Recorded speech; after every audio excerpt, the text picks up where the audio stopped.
Com alegria e satisfação que cumprimentamos os nossos amigos e irmãos do portal Escola Dominical, com a gloriosa paz de nosso Senhor e Salvador Jesus Cristo.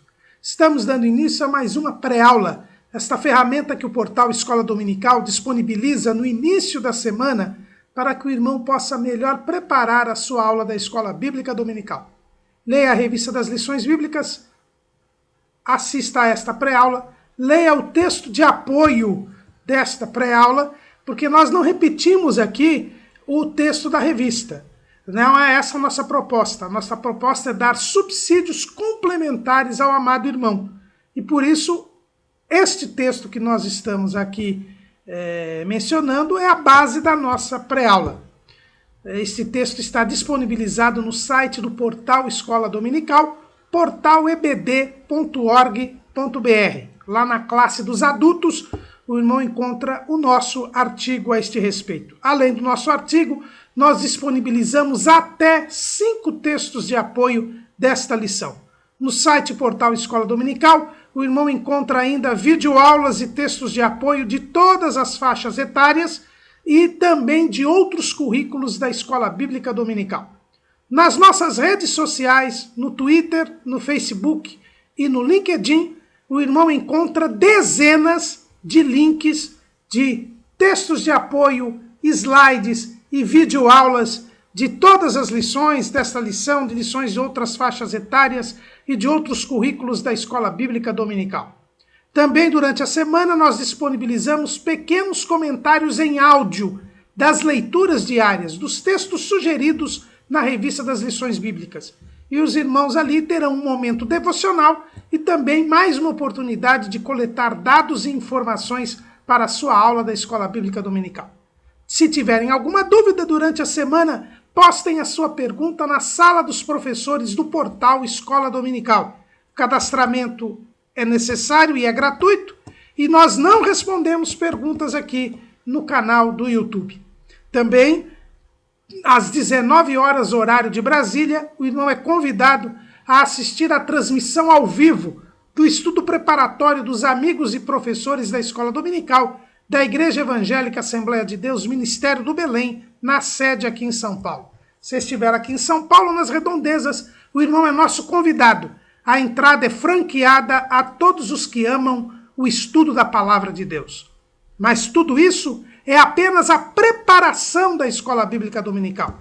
A Escola Bíblica Dominical somente se realiza quando o povo do Senhor, no dia do Senhor, comparece à casa do Senhor para estudar a Palavra do Senhor. Neste segundo trimestre de 2019, nós estamos estudando o tema O Tabernáculo, símbolos da obra redentora de Cristo. Estamos estudando a tipologia do tabernáculo, como o tabernáculo fala a respeito de Cristo, a respeito do cristão e a respeito da igreja, e como isto pode nos aprimorar na nossa vida espiritual. E o comentarista desse trimestre é o pastor Elienay Cabral, que é o primeiro secretário da mesa diretora da Convenção Geral das Assembleias de Deus no Brasil, comentarista há muitos anos das lições bíblicas, membro do Conselho Administrativo da CPAD, que é a Casa Publicadora das Assembleias de Deus, e também membro da Casa de Letras Emílio Conde. E hoje estaremos estudando a lição de número 7, a lição de número 7 deste trimestre, que tem como título O Lugar Santo. Nós terminamos, na lição passada, o estudo a respeito da parte visível do tabernáculo. Nós estudamos sobre as cortinas do tabernáculo, que é aquilo que se vê além do pátio. Lá no tabernáculo, o povo, quando entrava no tabernáculo, ou antes mesmo, sem entrar no tabernáculo, ele tinha uma visão do pátio, da cerca, com as colunas de bronze, 60 colunas de bronze, mais o cortinado de linho fino. Entrando, ele viu o altar de sacrifícios, que era a maior peça do tabernáculo, o altar de cobre, depois a pia de cobre, que ficava entre o altar e a parte coberta do tabernáculo, e na parte coberta do tabernáculo ele via o véu que separava o pátio do lugar santo, ou do santuário, né? Como nós resolvemos na semana passada, citando aqui o escritor aos Hebreus, de chamar de santuário esta parte coberta do tabernáculo, e a cobertura. E nós vimos que esta cobertura tinha 4 camadas, né? Uma camada de linho fino, púrpura, azul e carmesim, uma outra camada de pelos de cabra, uma outra camada de pele de carneiro e, por fim, uma camada de pele de texugo. Era isso que o povo via. Não via mais nada. Mas dentro desta parte coberta, nós tínhamos 2 compartimentos. O primeiro compartimento, que é chamado primeiro santuário, ou simplesmente o santuário, nele ficavam 3 peças. E ali só entravam os sacerdotes. E ali havia 3 peças. O candelabro de ouro, a mesa dos pães da proposição, que era de madeira de acácia ou madeira de cetim, revestida de ouro, onde ficavam 12 pães, que eram trocados a cada sábado, e o altar de incenso, que era um altar de madeira, revestido de ouro, onde se queimava o incenso. E, por fim, nós tínhamos um outro véu que separava este primeiro compartimento do segundo compartimento, que é o lugar santíssimo, ou santo dos santos. Então, aqui nós temos esta descrição, que, aliás, é feita pelo escritor aos Hebreus. O escritor aos Hebreus, no capítulo 9, ele diz o seguinte, versículo 2. Porque um tabernáculo estava preparado. O primeiro, em que havia o candeeiro, a mesa e os pães da proposição, ao que se chama o santuário. Então aqui nós vemos que o escritor aos Hebreus, ele chama de santuário este primeiro compartimento, que é chamado de lugar santo também. É o primeiro compartimento da parte coberta do tabernáculo. E este primeiro compartimento é o nosso tema de hoje. A lição de hoje, irmãos, realmente é muito longa. É longa porque nós vamos falar deste primeiro compartimento e tudo que o envolve. Ou seja, o véu, que é a entrada dele, as tábuas do tabernáculo, porque esta estrutura era uma construção onde havia tábuas que envolvem o lugar santo e o santíssimo, porque essas tábuas, elas eram a estrutura de todo o tabernáculo. E as 3 peças do lugar santo é o candeeiro, ou candelabro, ou castiçal, a mesa dos pães da proposição e o altar de incenso. Então ficou uma lição um pouco longa, nosso esboço inclusive está longo, mas há esta necessidade, tendo em vista que é a única lição que vai tratar do lugar santo. A próxima lição nós já vamos tratar do lugar santíssimo. Então, aí poderia até ter sido feito 2 lições a respeito deste tema, mas então nós vamos falar então destes elementos todos, né? Então, a nossa lição aqui, ela envolve praticamente aí 6 partes. A primeira nós vamos falar do véu, a segunda nós vamos falar das tábuas, na terceira nós vamos falar do candelabro, na quarta nós vamos falar da mesa dos pães da proposição, na quinta nós vamos falar do altar do incenso e na sexta nós vamos falar da associação do lugar santo à alma e à esperança. Porque, como nós vimos, há aqueles que veem tipologicamente no tabernáculo a tricotomia do ser humano e também veem as 3 virtudes teologais.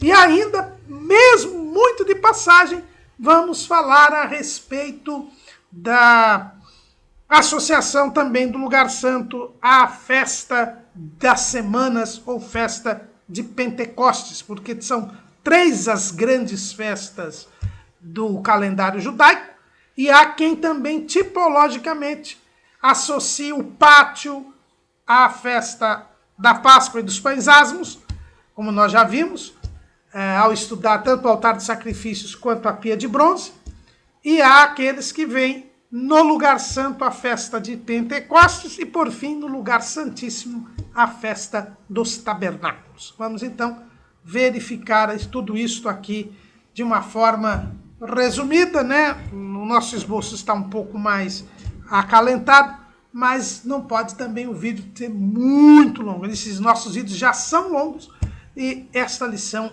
é longa. Vamos começar falando a respeito do véu. O véu, havia um véu que separava o lugar santo, a parte coberta do tabernáculo, do pátio.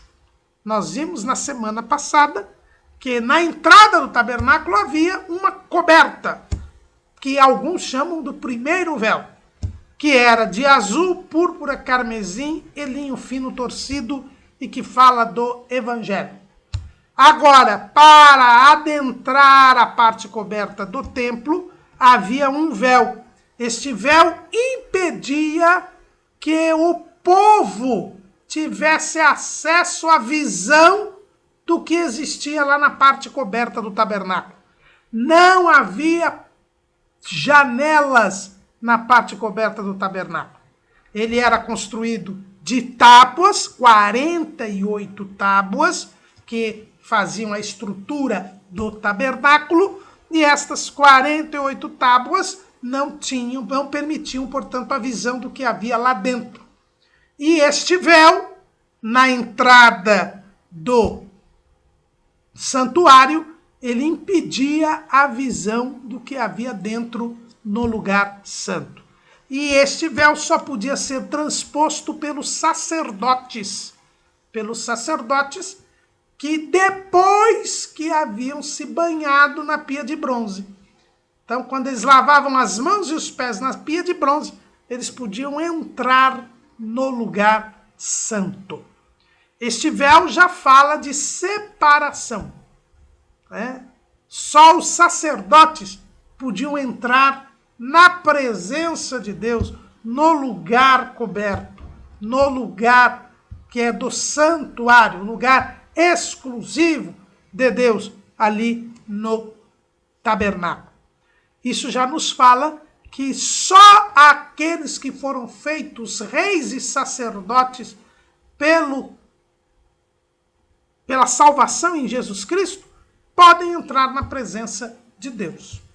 Só aqueles que tiveram o seu pecado purificado, tirado pelo sangue de Cristo, representado ali no altar dos sacrifícios, e estão em santificação, em purificação constante, representada ali pela água da pia de bronze, são estes que podem entrar no lugar santo.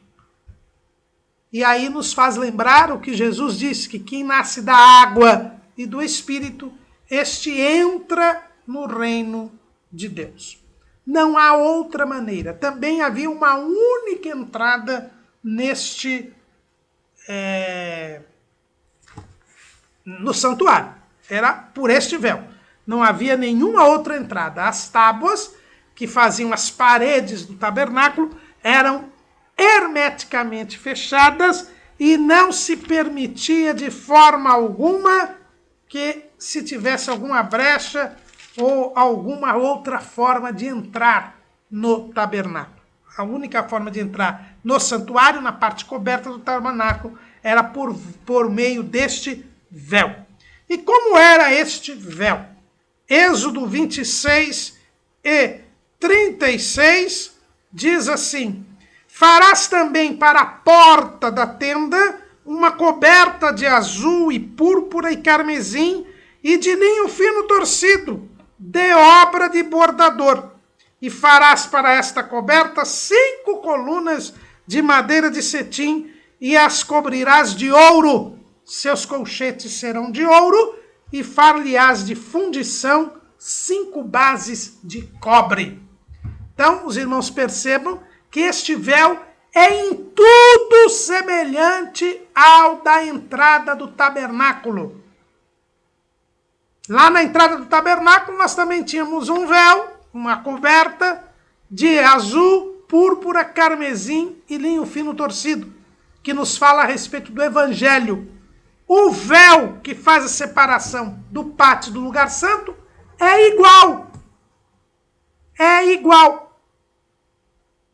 Por quê? Porque o mesmo evangelho que chama o povo ao arrependimento é o evangelho que coloca a pessoa em comunhão com Deus, que faz com que a pessoa exerça o seu sacerdócio.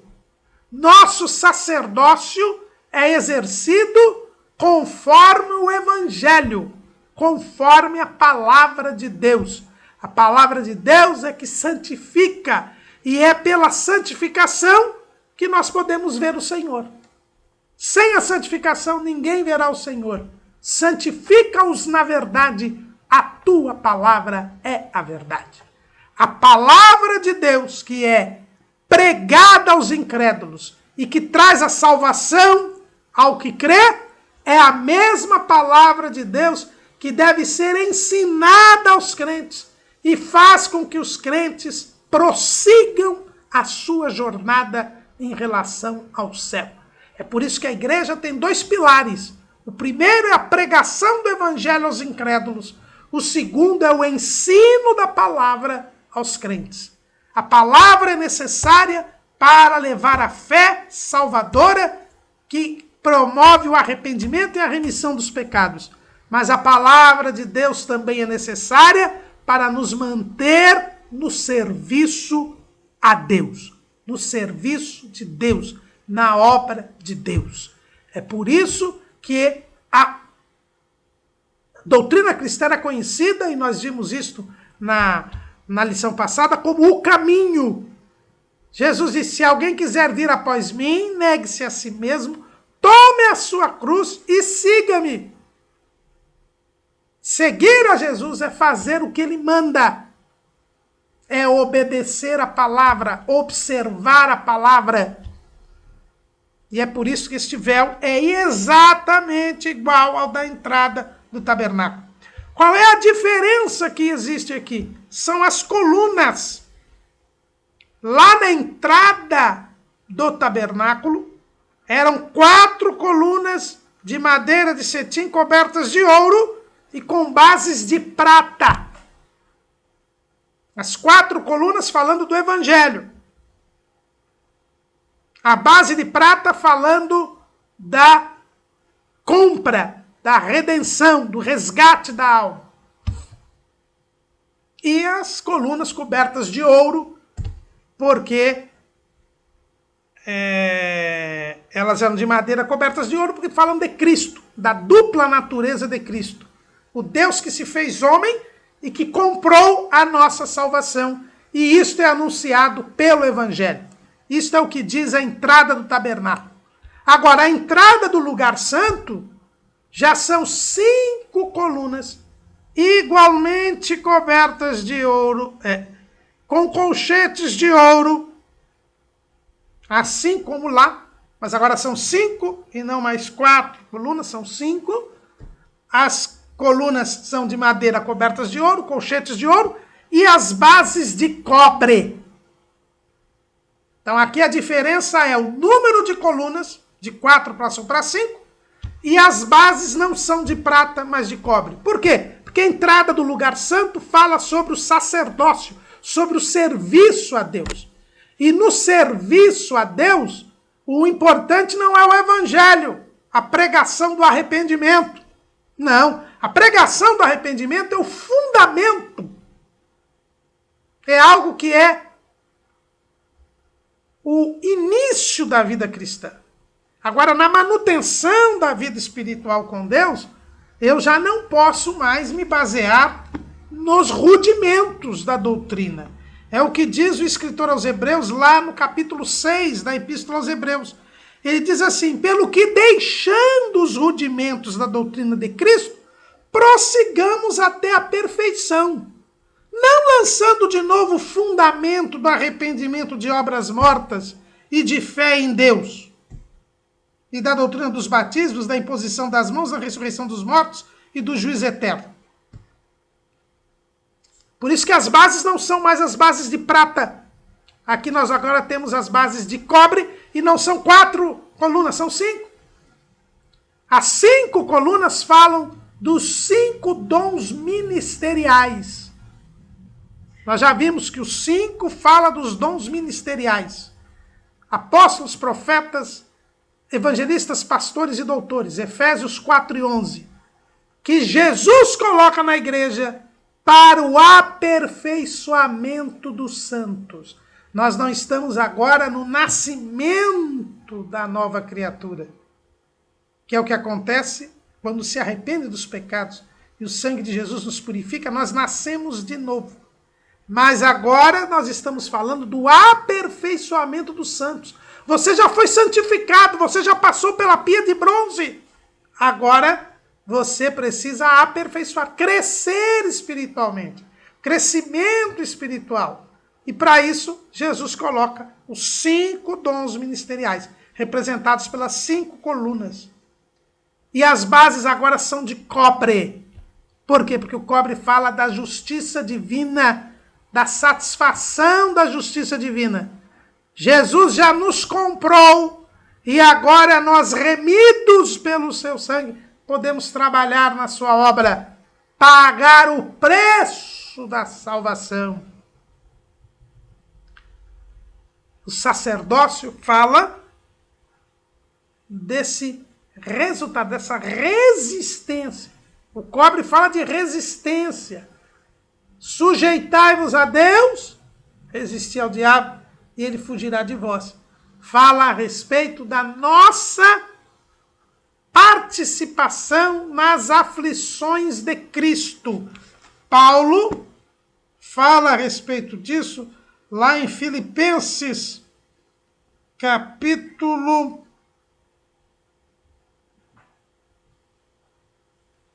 2.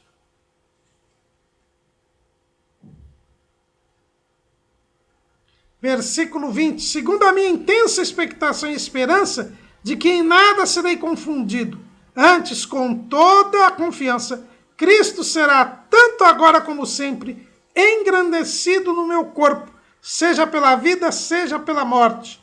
Porque para mim o viver é Cristo e o morrer é ganho.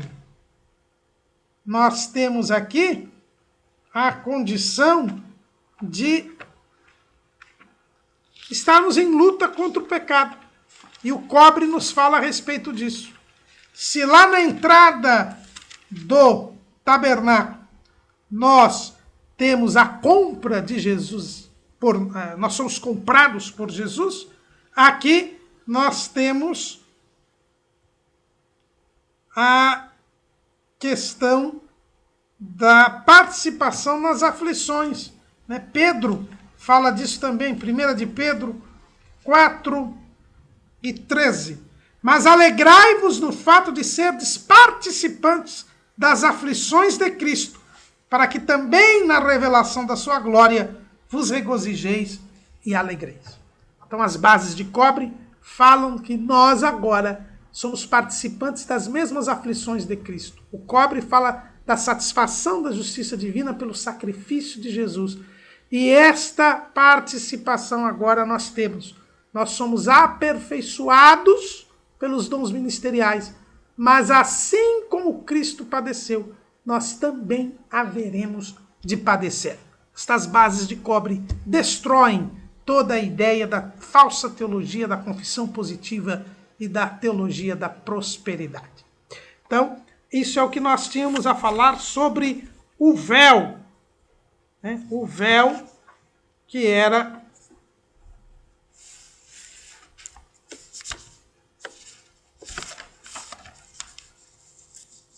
a entrada para o lugar santo. Agora vamos falar sobre as tábuas, né? Era um lugar coberto, nós vimos as 4 camadas, né? As cortinas de azul, púrpura, carmesim, linho fino torcido, a cortina de pelos de cabra e depois a pele de carneiro e a pele de texugo, que faziam a cobertura do quê? Dessa estrutura que era composta de 48 tábuas, que eram unidas entre si por colchetes de prata. Eles tinham, as tábuas eram 48 tábuas de madeira, de cetim, cada uma com comprimento de 10 côvados e largura de 1 côvado e meio, e cada tábua tinha 2 coiceiras travadas de uma com a outra. Mais uma vez, assim como a gente viu nas 60 colunas da cerca do tabernáculo, nós vemos também aqui as tábuas que estão unidas entre si. São 48 tábuas, formando as 3 paredes. Elas estavam unidas entre si por colcheiras de prata, mais uma vez mostrando que o povo de Deus não pode viver isolado, não pode ser solitário. O povo de Deus, ele está unido. Cada tábua estava unida a 2 outras por essas coiceiras de prata. E essas coiceiras, esta palavra coiceiras é porque elas eram em forma de mão aberta, né? A mostrar precisamente a necessidade e a dependência que tem um crente em relação ao outro. A igreja é formada pelos reunidos para fora. A igreja, ela é formada por participantes, membros em particular do corpo de Cristo. Nós temos que lembrar que nós somos parte do corpo de Cristo e que cada parte do corpo depende da outra. E que fora do corpo nós estamos sem vida, não temos como sobreviver. Então as tábuas nos trazem esta lição da unidade, da fraternidade, e tudo isto por causa da compra de Jesus. As coiceiras são de prata. Jesus nos comprou, pagou o mesmo preço por cada um de nós, e nós devemos agora, em razão disto, reconhecer o valor do nosso irmão, porque uma alma vale mais do que o mundo inteiro. Esse clichê não é um clichê, é uma realidade. É o salmista quem diz isso. Lá no Salmo 49, diz assim, versículo 6, aqueles que confiam na sua fazenda e se gloriam na multidão das suas riquezas, nenhum deles, de modo algum, pode remir a seu irmão ou dar a Deus o resgate dele, pois a redenção da sua alma é caríssima e seus recursos se esgotariam antes. Cada salvo é uma pessoa que custou um preço preciosíssimo. E nós dependemos dela pelo seu imenso valor e ela depende de nós.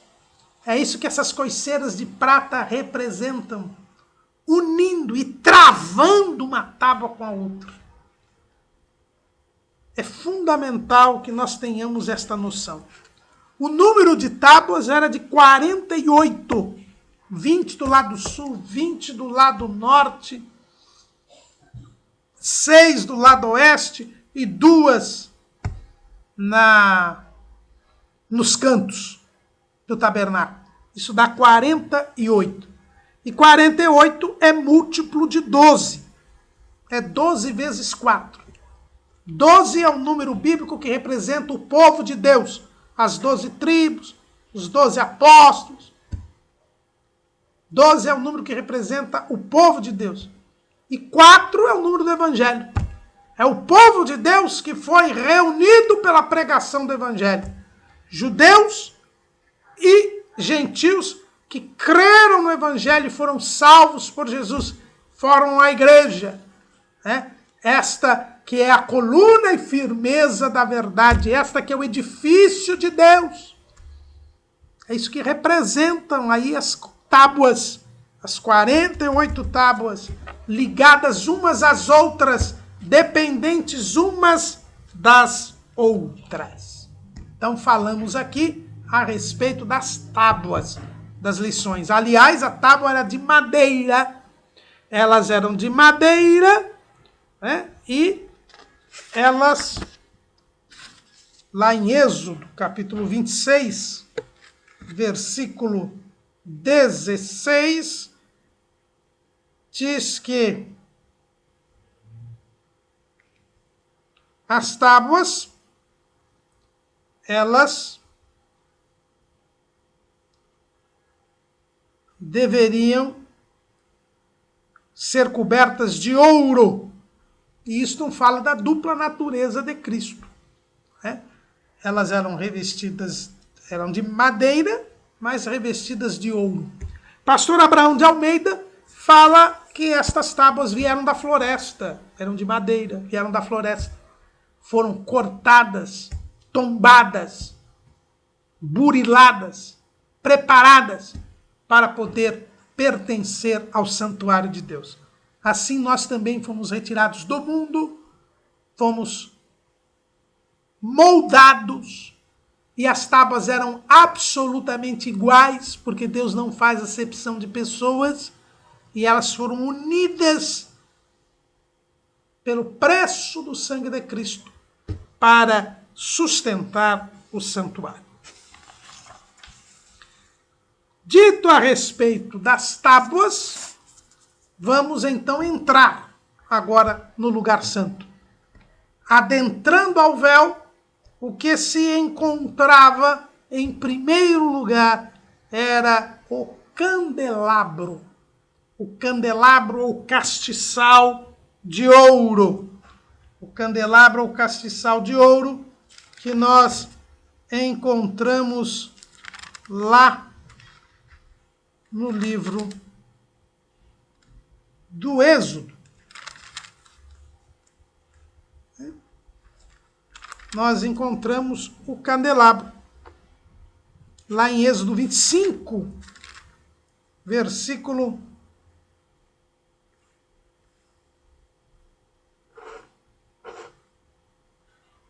30.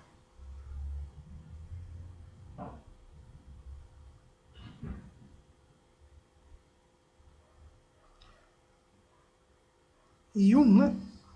31 fala do véu, né? E o castiçal, ele era colocado de frente da mesa, no versículo 35.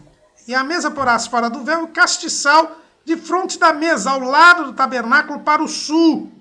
E a mesa porás ao lado norte. Então, no lado sul do tabernáculo, você tinha o castiçal.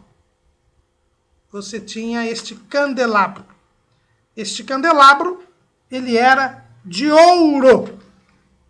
E tinha 7 lâmpadas. De ouro e 7 lâmpadas. O ouro, nós já falamos, fala da divindade. Então o castiçal, ele fala da divindade. Ele não é de madeira revestida de ouro. Ele é de ouro. E o ouro fala da divindade. E ele tinha 7 lâmpadas. E estas 7 lâmpadas, elas estavam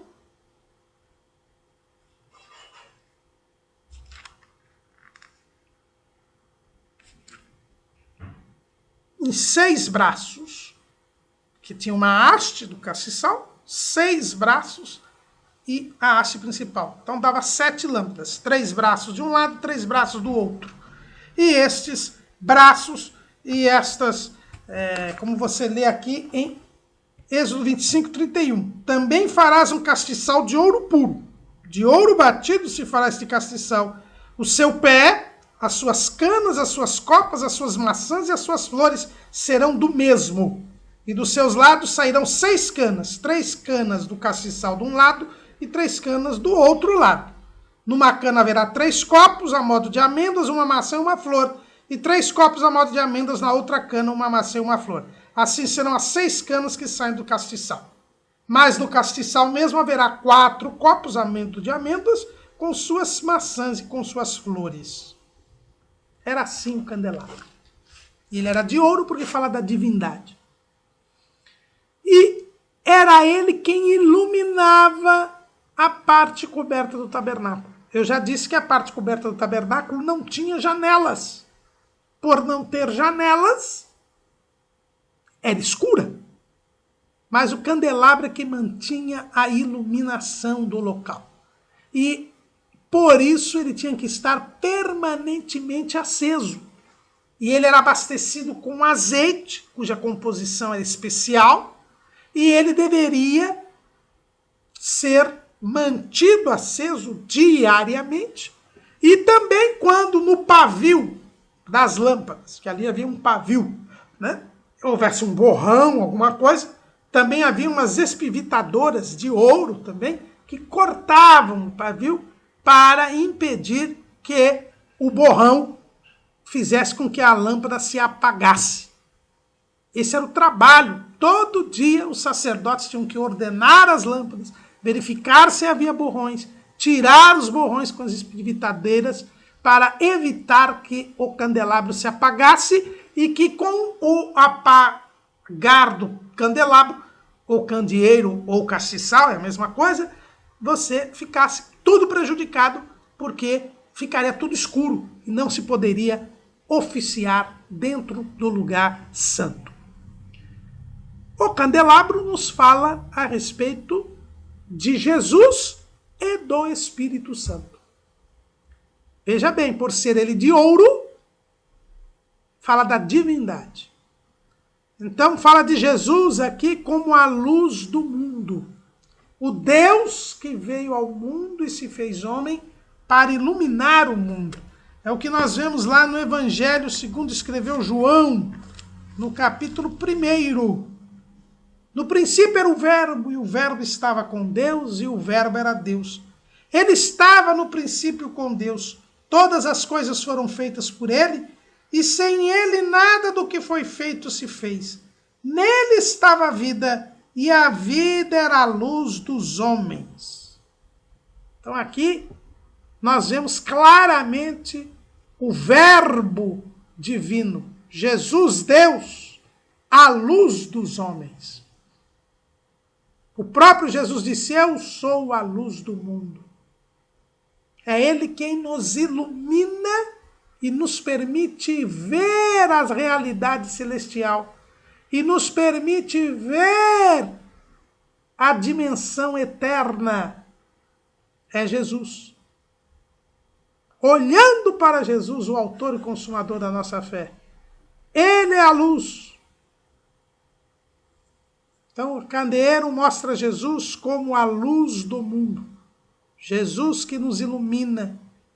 Jesus que nos faz ver a realidade espiritual. Mas também representa o Espírito Santo. Porque nós temos 7 lâmpadas. E as 7 lâmpadas falam dos 7 Espíritos de Deus. É uma expressão que nós encontramos lá no livro do Apocalipse, os 7 Espíritos de Deus, mas que fala do Espírito Santo, da plenitude do Espírito Santo. Os 7 Espíritos de Deus que estavam, é a plenitude do Espírito Santo, porque o Espírito Santo é um só, mas a expressão 7 Espíritos de Deus fala da plenitude do Espírito Santo, que repousou sobre Jesus quando ele esteve humanizado entre nós, como profetizado por Isaías, lá em Isaías, capítulo 11, diz assim, porque brotará um rebento do tronco de Jessé e das suas raízes um renovo frutificará, e repousará sobre ele o Espírito do Senhor, o Espírito de sabedoria e de inteligência, o Espírito de conselho e de fortaleza e de conhecimento e de temor do Senhor. Olha aí os 7 Espíritos de Deus que repousaram sobre Cristo. Jesus era cheio do Espírito Santo, tinha a plenitude do Espírito Santo. E é isso que fala o candeeiro, o castiçal. Fala do Espírito Santo que estava na plenitude. Quando nós cremos em Jesus, quando nós passamos a ser sacerdotes de Cristo, nós passamos a ser templo do Espírito Santo. Paulo diz isso lá em 1 Coríntios, capítulo 6. 1 Coríntios, capítulo 6, versículo 19. Ou não sabeis que o vosso corpo é o templo do Espírito Santo, que habita em vós, proveniente de Deus, e que não sois de vós mesmos? Vejam bem que o candelabro está dentro do lugar santo, que, como nós vamos ver daqui a pouco, simboliza a alma humana. O Espírito Santo habita em nós. Nós agora não somos do mundo, fomos separados do mundo, e por isso o Espírito que o mundo não conhece habita em nós. Jesus disse isso lá no Evangelho segundo escreveu João, capítulo 14, versículo 17. O Espírito de verdade que o mundo não pode receber, porque não o vê nem o conhece. Mas vós o conheceis, porque habita convosco e estará em vós. Então esse candelabro nos mostra isto, né? O Espírito Santo em nós, a plenitude do Espírito Santo. É por isso que associam o lugar santo à festa de Pentecostes, quando o Espírito Santo foi derramado e a igreja foi revestida de poder. E sem a iluminação do castiçal, nada se podia fazer no lugar santo. O serviço que nós praticamos e fazemos a Deus tem que ter a direção, a orientação do Espírito Santo. O Espírito Santo é quem nos guia em toda a verdade. É o que Jesus diz lá no Evangelho segundo escreveu João, no capítulo 16, no versículo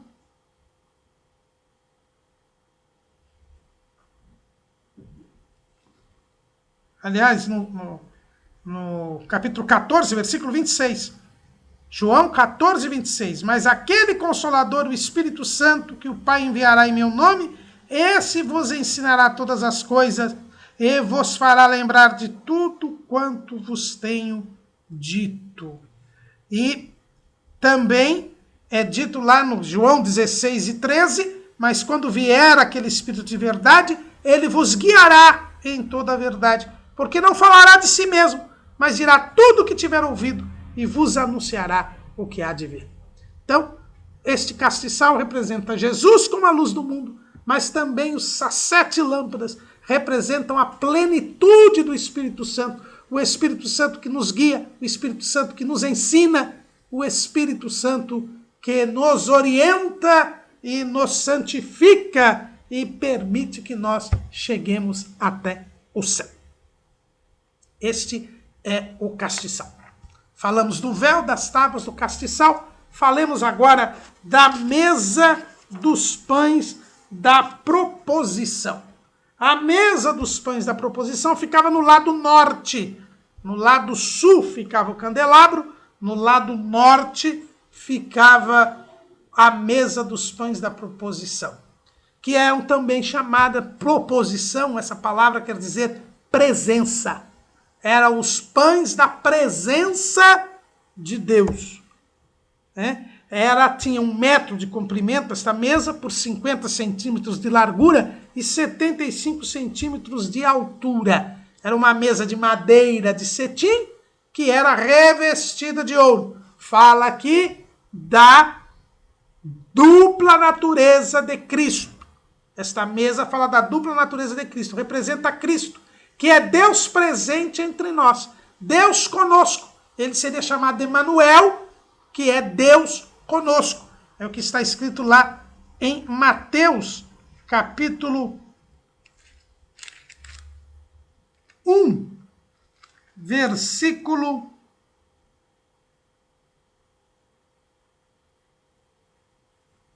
23. Eis que a virgem conceberá e dará à luz um filho, e chamá-lo-ão pelo nome de Emanuel, que traduzido é Deus conosco. E o próprio apóstolo João, lá no seu evangelho, no capítulo 1, no versículo 14, dizia: o verbo se fez carne e habitou entre nós, e vimos a sua glória, como a glória do unigênito do Pai, cheio de graça e de verdade. Então a mesa dos pães da proposição, dos pães da presença, fala de Cristo presente entre nós.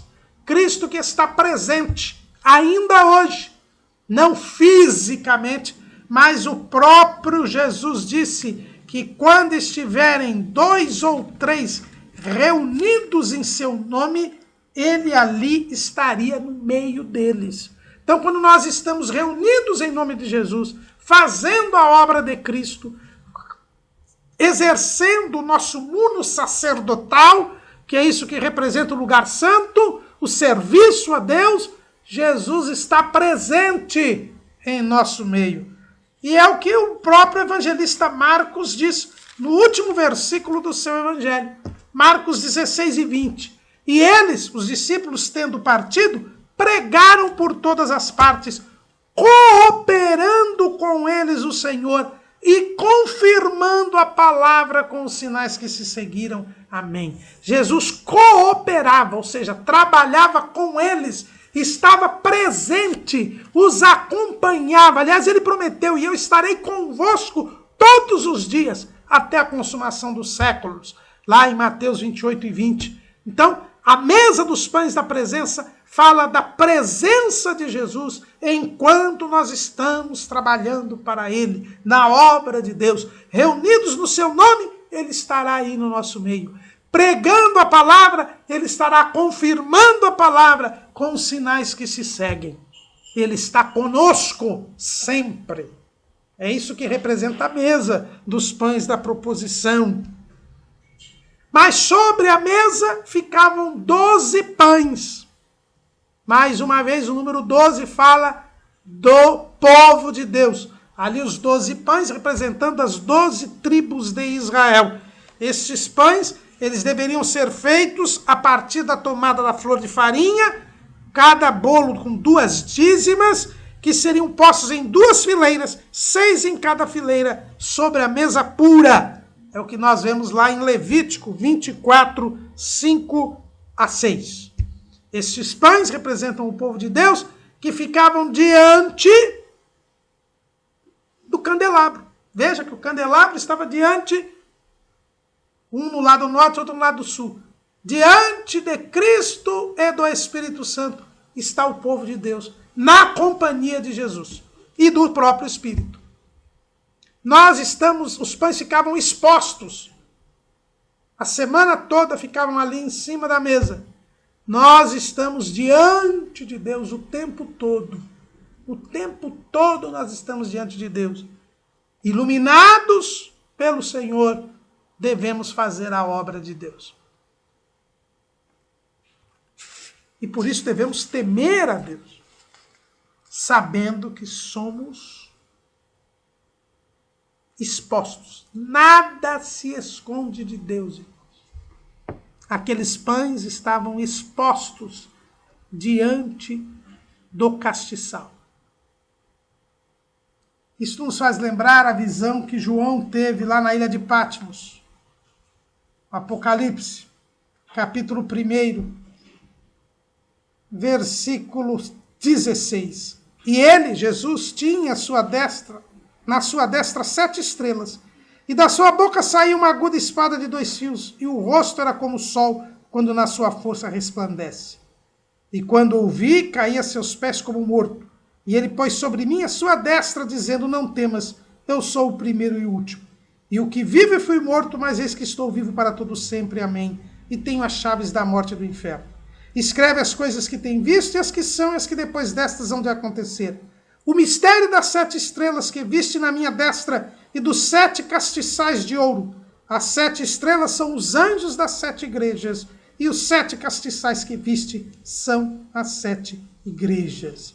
E lembrando que estes castiçais, e no versículo 13, e no meio dos 7 castiçais, um semelhante ao Filho do Homem, vestido até os pés de um vestido comprido e cingido pelos peitos com um cinto de ouro. Jesus está no meio da igreja. Jesus sabe exatamente tudo o que acontece na igreja.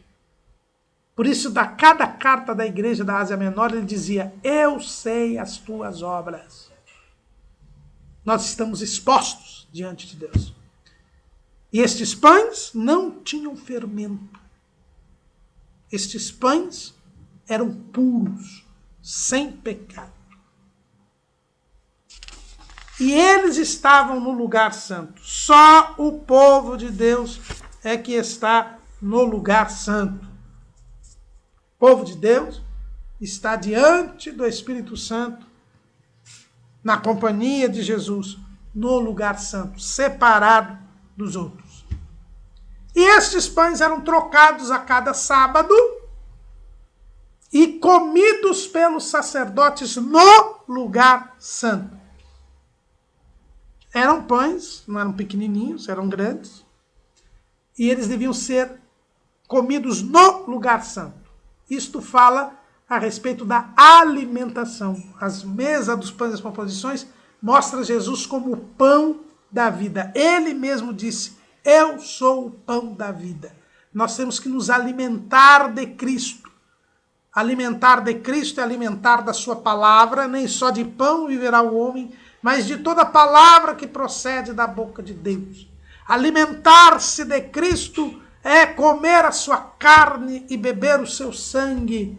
O que é isto? É fazer a vontade de Deus. É não viver mais para nós, mas viver para Deus. E quando nós celebramos a ceia do Senhor, que é exclusiva para o povo de Deus, para os sacerdotes, pois era comido no lugar santo os pães da proposição. Por isso a ceia é só para quem pertence ao povo de Deus. Para quem desceu as águas batismais, e olha a pia de cobre lá fora, você tinha que lavar os pés e as mãos para depois entrar no lugar santo. Só quem é batizado pode participar da ceia do Senhor. E só quem está em comunhão com Deus, quem está purificado, sem pecado. Isto é a participação digna do corpo e do sangue de Cristo. É isso que representa a mesa dos pães da proposição. Falamos do véu, das tábuas, do candelabro, da mesa dos pães da proposição. Falemos agora do altar de incenso, altar de ouro, que nós lemos lá em Êxodo, capítulo 27, capítulo 20...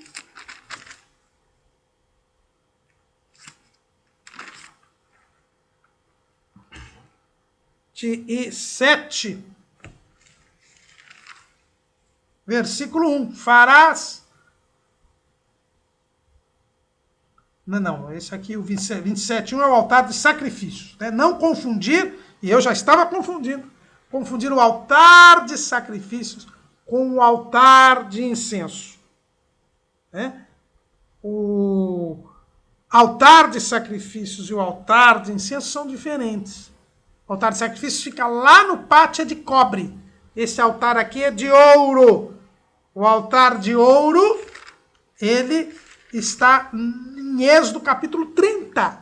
E diz assim: farás um altar para queimar o incenso, de madeira de cetim o farás. O seu comprimento será de 1 côvado e a sua largura de 1 côvado. Será quadrado e de 2 côvados a sua altura. Dele mesmo serão as suas pontas. E com ouro puro forrarás o seu teto e as suas paredes ao redor e as suas pontas, e lhe fará uma coroa de ouro ao redor. Este altar era para queimar incenso. Não se fazia sacrifício neste altar. Este altar, ele deveria ficar diante do véu que separava o lugar santo do lugar santíssimo. Ali, todo dia, pela manhã e à tarde, o sacerdote tinha que, trazendo fogo do altar dos sacrifícios, trazendo fogo no incensário, queimar incenso neste altar. Todos os dias. E o altar do incenso nos fala a respeito, em primeiro lugar, ele era de madeira revestido de ouro, fala de Cristo. Mostra Jesus como sacerdote, como um intercessor, como aquele que ora por nós. Porque o incenso fala da oração. É o que você encontra lá em Apocalipse, capítulo 8, versículo 3. E vi outro anjo e pôs-se junto ao altar, tendo um incensário de ouro. E foi-lhe dado muito incenso para o pôr com as orações de todos os santos sobre o altar de ouro que está diante do trono. E o fumo do incenso subiu com as orações dos santos, desde a mão do anjo até diante de Deus. Então é o texto bíblico mesmo, porque a Bíblia explica a Bíblia e diz que o altar do incenso fala das orações dos santos. O altar está dentro do lugar santo. Só se queimava incenso dentro do lugar santo, do altar de incenso, para mostrar que Deus só ouve a oração dos seus servos, de quem teme a Deus. Está lá em João, capítulo 9, versículo 31. Ora, nós sabemos que Deus não ouve a pecadores, mas se alguém é temente a Deus e faz a sua vontade, a esse ouve. É por isso que o altar de incenso está no lugar santo.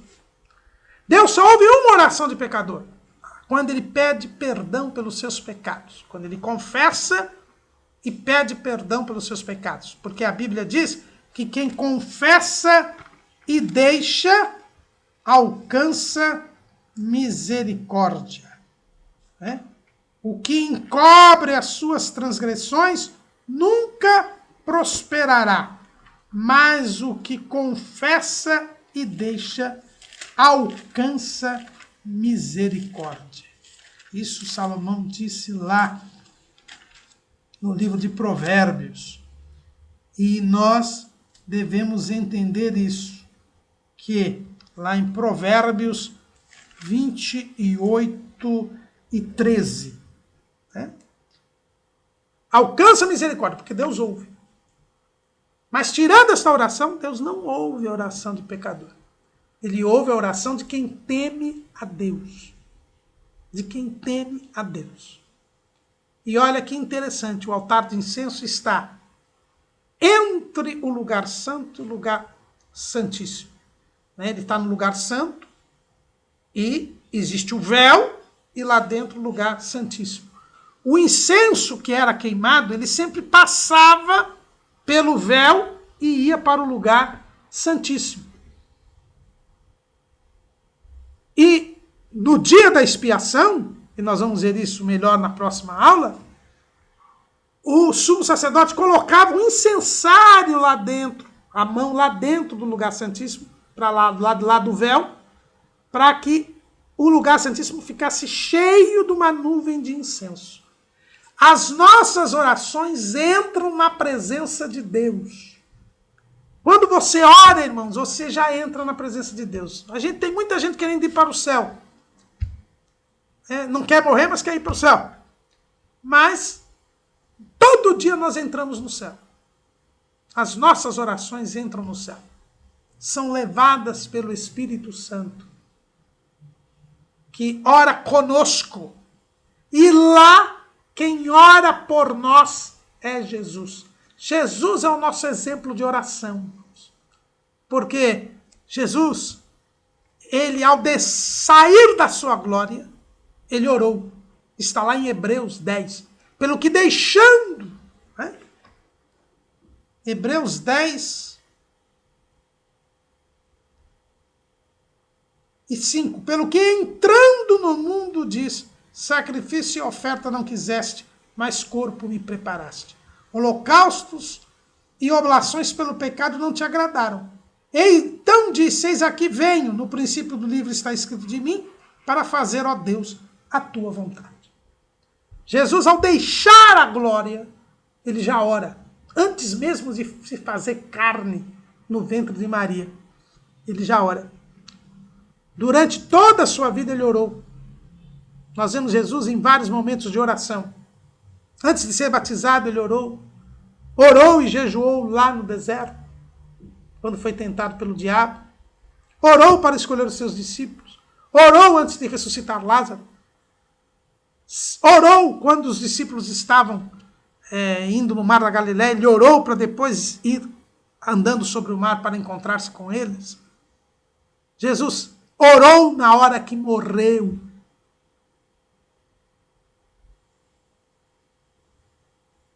E ora por nós até hoje. Não é? Isaías 53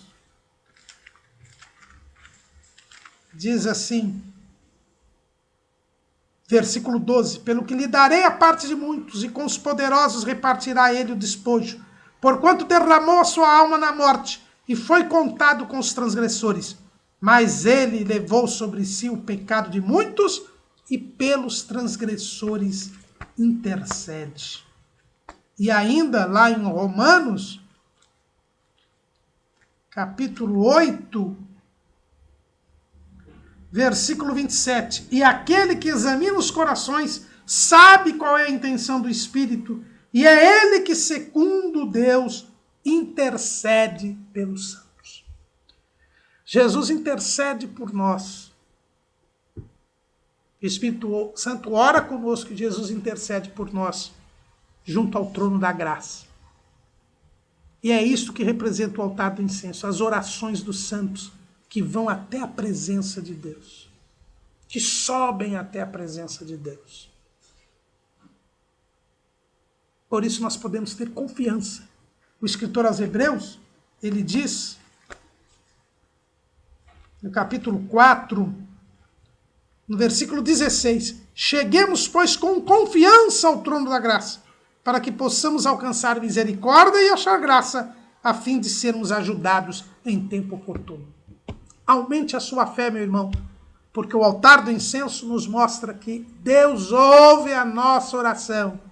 Nós estamos purificados e santificados, podemos orar a Deus e a nossa oração chega à presença do Senhor. Já chegava no tempo da lei, que dirá agora que o véu se rasgou e que nós temos pleno acesso pelo caminho aberto por Jesus à presença do Senhor. Ore a Deus, entre no céu todo dia, ore a Deus. Falamos do véu, das tábuas, da mesa dos pães da proposição, do candelabro, do altar de incenso. Falta-nos falar agora da associação do lugar santo a 3 pontos. Alguns estudiosos da Bíblia entendem que o lugar santo representa a alma, como o pátio representa o corpo do homem, porque é a parte visível do homem. O santuário representa o homem interior. O homem interior, de que fala o apóstolo Paulo. O apóstolo Paulo fala lá em 2 aos Coríntios, ele fala a respeito do homem interior, né? Ele diz assim, capítulo 4, versículo 16, por isso não desfalecemos, mas ainda que o nosso homem exterior se corrompa, o interior, contudo, se renova de dia em dia. Este homem interior, que ninguém vê, é o homem do lado de dentro, ele é representado pela parte coberta do tabernáculo, que ninguém via no seu interior. E o lugar santo representa a alma, porque este homem interior, ele é composto de alma e espírito. Alma e espírito são distintos, embora nunca se separem. É o que a gente aprende lá em Hebreus. Hebreus capítulo 4, versículo 12. Porque a palavra de Deus é viva e eficaz, e mais penetrante do que espada alguma de 2 gumes, e penetra até a divisão da alma e do espírito, e das juntas e medulas, e é apta para discernir os pensamentos e intenções do coração. Então existe uma divisão entre a alma e o espírito, embora elas nunca se separem. E aqui nós temos a parte coberta do tabernáculo. 2 compartimentos, divididos por um véu, o lugar santo e o lugar santíssimo, mas eles nunca andavam separados. Eles eram distintos, mas nunca andavam separados. Então este é o homem interior, representado pelo santuário. E o lugar santo representaria a alma. O que é a alma? A alma é a sede da nossa personalidade. É a nossa individualidade. Na alma nós temos o sentimento, nós temos o conhecimento ou entendimento e nós temos a vontade. São as 3 faculdades da alma. O intelecto, a sensibilidade e a vontade. E nós temos 3 peças do tabernáculo no lugar santo. Nós temos o castiçal, que é a iluminação do local. E aí nós temos o intelecto, o pensamento. Nós temos a sensibilidade, que é os sentimentos, as emoções que estão na alma, e isto nos fala da mesa dos pães da proposição, porque a mesa dos pães da proposição é onde os sacerdotes se alimentavam. Os pães da proposição se alimentavam, é a presença. E nós temos a vontade. O altar de incenso é a oração, a vontade. Jesus nos ensina a orar para que façamos a vontade do Pai e não a nossa própria vontade. Que a tua vontade se faça e não a nossa. Isto é a oração. Então, por isso, nós temos a oração, que é a vontade. Então, nós temos aqui a alma representada.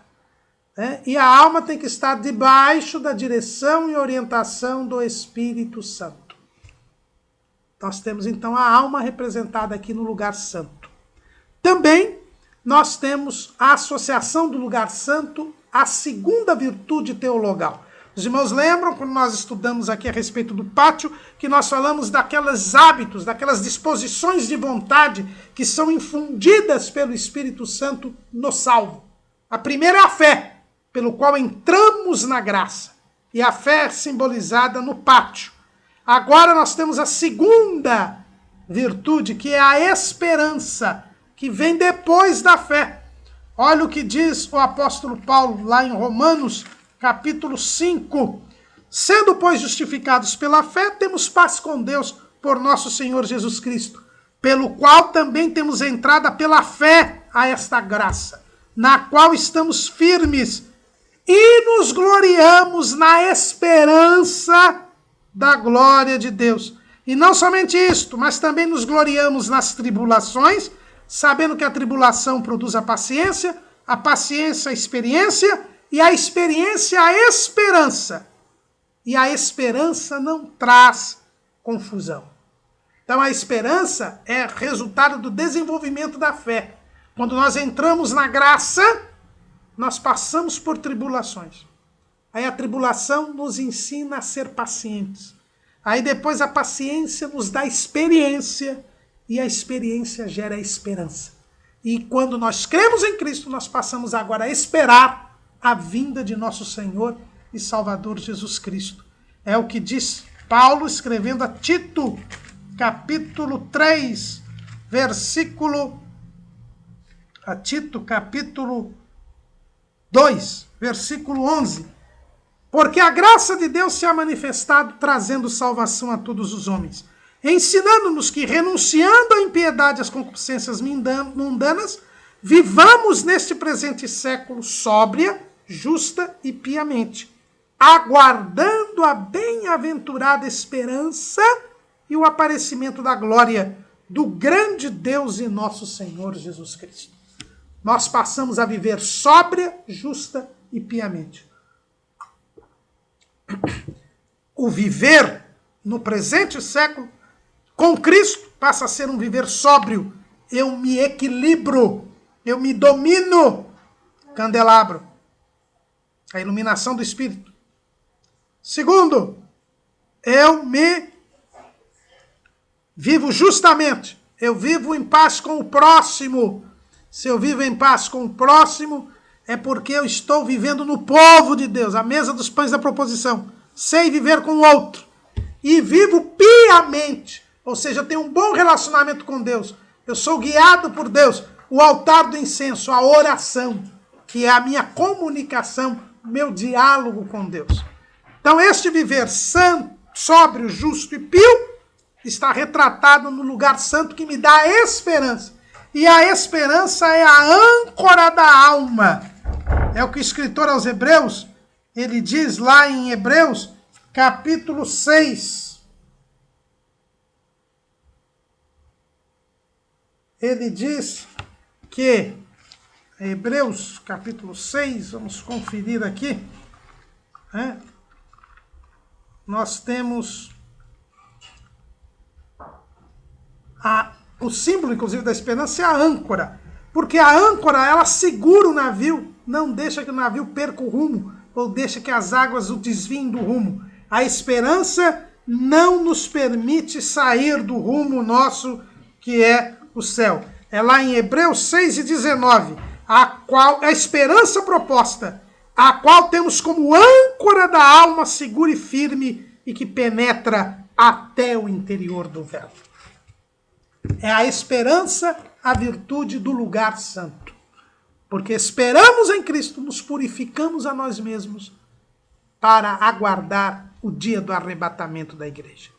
E como fala de esperança, e como fala de crescimento espiritual, o lugar santo também é associado à festa de Pentecostes, a festa das semanas, quando se comemoravam os primeiros frutos da colheita, quando você estava desfrutando da terra que lhe foi dada por ter sido libertado do Egito na Páscoa. É de Pentecostes, de esperança, de revestimento de poder que nos fala o lugar santo. Véu, tábuas, mesa dos pães da proposição, candelabro, altar de incenso, esperança, Pentecostes e alma. Eis as grandes lições tipológicas do lugar santo. Amém.